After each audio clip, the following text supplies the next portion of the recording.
We're on Bechorot, Perek Gimel Mishnah Aleph. First Mishnah in the third chapter of Miscarriage Bechorot. So it says in Mishnah, Halokiach behema min hanachri. You bought an animal from a non-Jew. Ve'eno yadu im bichra im lo bichra. You bought a female animal, and you don't know did it have a firstborn or not. There's not. How would you know? Because the non-Jew has no mitzvah bechor, and he didn't keep records, and he didn't care. So what do? Do you have to treat the firstborn like a bechor or not? Rabbi Shmuel Omer, Rabbi Shmuel says, "Ez bat shnata vaday lekohen." If it's a goat that's a year or less, a year old or less, then the firstborn vaday oto vla, the firstborn to it, the kohen. The kodem lachen lo yalda, because beforehand there's no way that a goat that's less than a year old gave birth. Mikan ve'elach safek, but if it's a little bit older, then it's a safek, and therefore you have to wait for the animal that's first animal that's born to have a mum, to have become blemished, and then you should eat it in its mum. Once it's blemished, the owner can eat it. Remember, because we said it's a safek, and the rule of amotzi mechavero ala baraya applies. A kohen, if he wants to eat it, he has to prove that it belongs to him, which he can't do. Okay, Rachel bat shnatayim, a sheep that's 2 years old, vaday lekohen. Up to 2 years old, if it's less than 2 years old, the firstborn belongs to the kohen. We assume it never gave birth before. Mikan ve'elach safek, but anything older than that, it's a safek. How do you know exactly how old it is? No idea. Para b'chamor b'not shalosh v'day lekohen. If it's a para, a cow, or a donkey, then if they're 3 years or older or less, then the firstborn goes to the kohen. Mikan ve'elach safek. Less than that, it's a safek. And if it's a chamor, then you obviously don't eat the chamor. You don't kill it. You have to you mafrish taleh ushalo. You designated taleh. You transferred it, and it's a safek, and you can keep it. So that's the position of Rabbi Yishmael. Amar Rabbi Akiva said to Rabbi Akiva, 1 second. If you were right, if a behema nifteret, if an animal would be exempted from firstborn only by having a valad, a valid or a viable offspring, then it would be true. But they said, but an animal, he's going to say, is an animal can miscarry, like people can miscarry, anyone can miscarry, and therefore, how would you know if an animal miscarry, what's born after that is not the firstborn? So therefore, siman havalad behema dakar. Behema dakar are small animals like sheep and goats, small animals. So the siman of vlad, the sign of a vlad, or of an aborted fetus is tinuf. Tinuf literally means tinuf means dirtiness. Okay, but what it means here is bubbling of blood that the behema, the animal has blood from its womb. You show it to a wise shepherd. And he can know. You show it to the vet, and he'll tell you.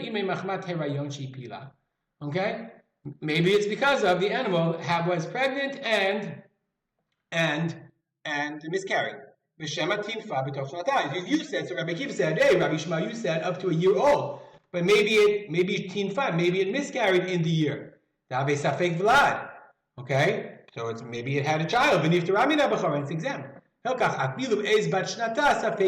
Akiva says, even in the A's, that's in its first year, even a goat in its first year, and all these animals, an A's in its first year, you still don't know. Maybe the firstborn is after a miscarriage, and therefore all animals are basically a safek, unless you know for sure that that it's too young.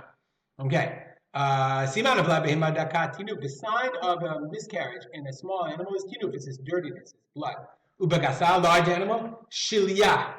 Ubeisha, shafir b'shilya. And for a woman, it's shilya. Shilya. Well, let's look up the word shilya. Or we have shafir here. Shilya. Oh, did he move over here? Well, let's go shafir for a second because I lost shilya. Membrane is sac of a fetus. And the shafir is a placenta, okay? This is the sac. And the shilya, let's look up shilya. We're doing the gastro. I had it before, but it moved. Shilya, okay? We can see it. Shilya. Here it is. Dregs, sediment.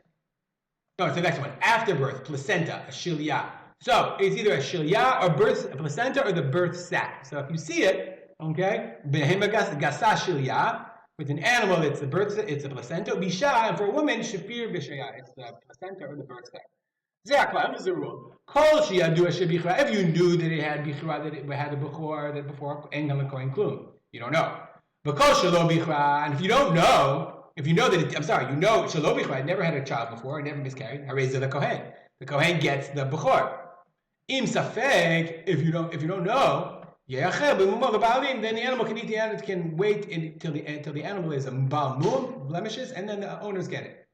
Rabbi Eliezer ben Yaakov Omer says, Rabbi Eliezer ben Yaakov, Behema Gasa, Sheshaf Achar Radam. If you have a large animal, Shafa from Shefa, flows from it, Chararat Dam. Charara is a Hipila Chatichatam, piece of meaning it's like some congealed blood. Harezo Kikaver, you should bury the congealed blood.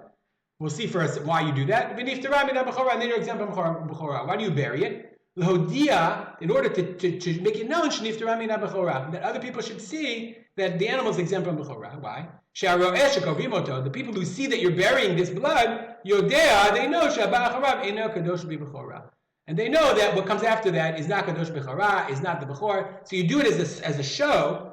You don't have to really bury the blood, but you do it as a show so other people will know. So the next animal, when you eat it, they'll know you're not eating the Bechor. Comments, questions, email me at oursponsor@gmail.com. We'll dedicate our learning. Remember, my father, Harav Simcha ben Yitzchak Kalman. Make it a great day.